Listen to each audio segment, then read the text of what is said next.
আসসালামু আলাইকুম। আমি এখন বর্তমানে আছি সিলেটের সাগরদিঘির পার এই ওয়াকওয়েতে। সো এটি বর্তমানে নতুন একটি ওয়াকওয়ে হয়েছে সিলেটে এবং এটা দেখতে এসেছি এবং পাশাপাশি আমার এক ফ্রেন্ডের আজকে বার্থডে, তো ওইটা সেলিব্রেট করতে এখানে আসলাম। অনেকেই আসছে, পিছনে দেখবেন একটু পরে।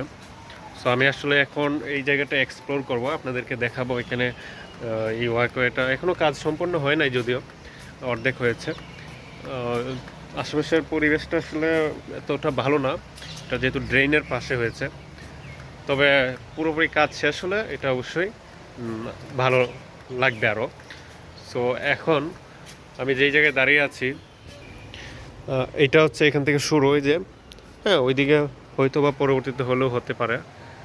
ওই দিকে ওই পাশে কাজ চলমান, হ্যাঁ হবে পরবর্তীতে, দেখা যাচ্ছে ওই যে। তো এখন এখান থেকে হচ্ছে শুরু। আমি সবটুকু জায়গায় আপনাদেরকে দেখাবো। ওকে,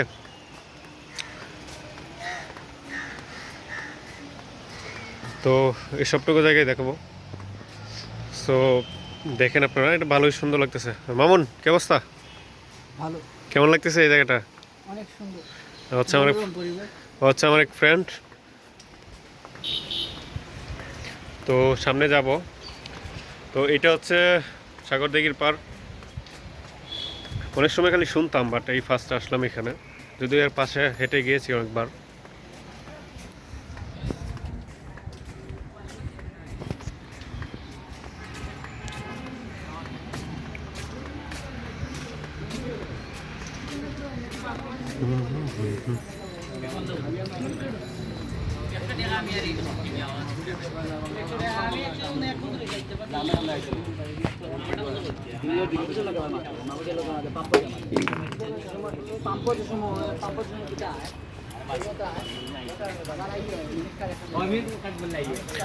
ওইটা হচ্ছে গেট।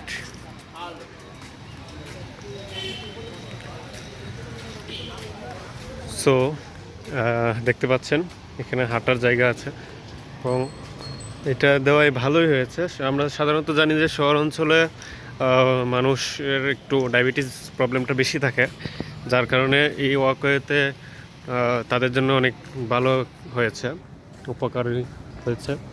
তো ব্যাপার হয়েছে যে এই জায়গাটা কিন্তু আসলে এমনিতে এগুলো কনস্ট্রাকশনগুলো করানো, এই যে এই ওয়াকওয়েটা নির্মাণ করার পর থেকে কিন্তু এই এলাকাটা অনেকটা উন্নত লাগছে।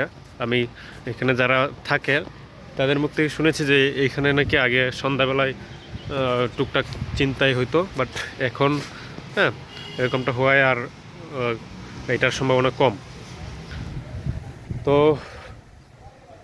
এটা আগে আমি যখন সিলেটে ফার্স্ট আসলাম 2 বছর আগে, তখন দেখছিলাম কাজ একটু একটু ছিল, এখনও প্রায় কমপ্লিট হয় নাই। তো এই যে এই ড্রেনটা, এটা একটা ড্রেন আসলে। তো আগের অবস্থা খুব খারাপ ছিল, আস্তে আস্তে এটা আরও ভালো হচ্ছে। ড্রেনটা তারা আসলে নিষ্কাশনের ব্যবস্থা করেছে ভালোভাবে, তা আরও হবে সামনে। হ্যাঁ দেখেন, কাজ এখনও শেষ হয় নাই।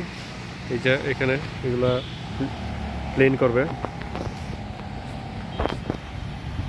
তো আমি এই সবটাই দেখাবো। যে এই পাশে যেরকম এইভাবে হাঁটার জায়গা আছে, সেমভাবে ওই পাশে কিন্তু আছে।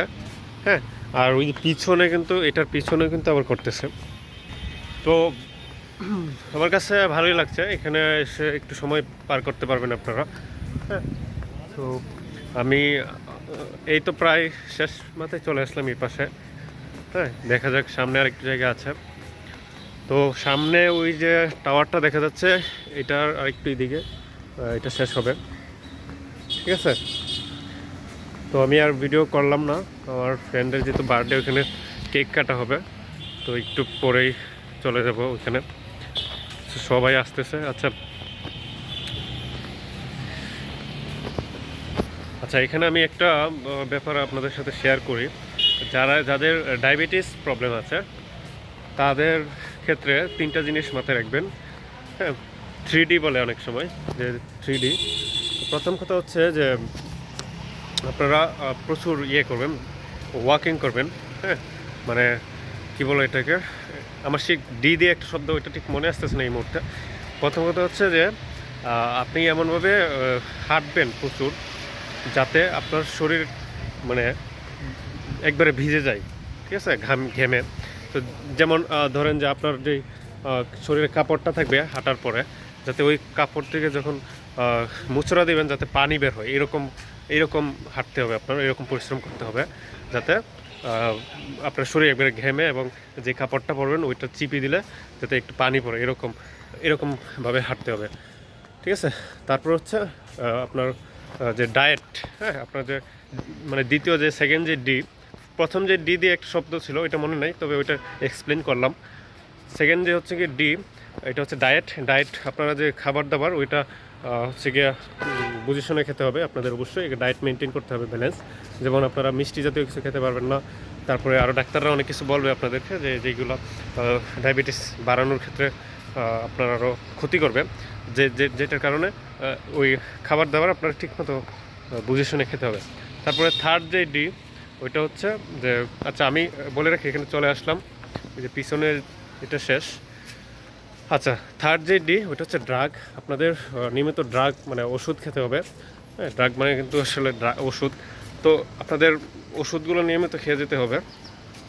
আপনার ওই ডায়াবেটিসের একটা সবসময় ইনসুলিন নিতে হয়, তো ওই ডাক্তারে যা বলে যেই ডাকগুলো দেয় ওগুলো অবশ্যই খেয়ে যেতে হবে সবসময়।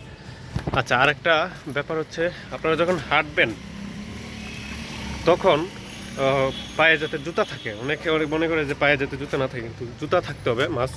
কারণ পায়ে জুতা না থাকলে কি হবে, আপনার পায়ে যদি কখনো ঘা হয়, মানে কেটে যায় ধরেন, বা ঘা হয়, তখন কিন্তু আসলে ওইটা শুকাতে অনেক সময় লাগবে। কারণ ডায়াবেটিস রোগীদের এটা বলে পেরিফেরাল নিউরোপ্যাথি, এরকম একটা থাকে, ডায়াবেটিক নিউরোপ্যাথি, যার কারণে ওইটা শুকাইতে অনেক বেশি টাইম নেয় এবং সহজে আসলে শুকাবে না। সেই কারণে এমন জুতা পরবেন যাতে আপনার ঘা না হয়, আবার জুতা ছাড়া হাঁটবেন না, যাতে তাহলে কিন্তু ঘা হওয়ার সম্ভাবনা থাকে। ঠিক আছে, তো আমি অনেক কিছু বললাম ভিডিওতে, আরেকটু দেখেন এই জায়গাটা। ওকে, তো এখানে আসলে আপনাদের ভালো লাগবে আমি আশা করি, যেহেতু একটা মনোরম পরিবেশ আছে। হ্যাঁ, যদিও এই ড্রেন আছে পাশে, ওইটা নিষ্কাশন হচ্ছে, আরও সামনে আরও ভালোভাবে হবে, তো সেক্ষেত্রে ওই প্রবলেমটা হবে না, আপনাদের ভালোই লাগবে। তো দেখা হবে পরবর্তী কোনো ভিডিওতে, নতুন কোনো জায়গায় নতুন কিছু নিয়ে। জীবন তো ভালো থাকেন, সুস্থ থাকেন, আল্লাহ হাফেজ।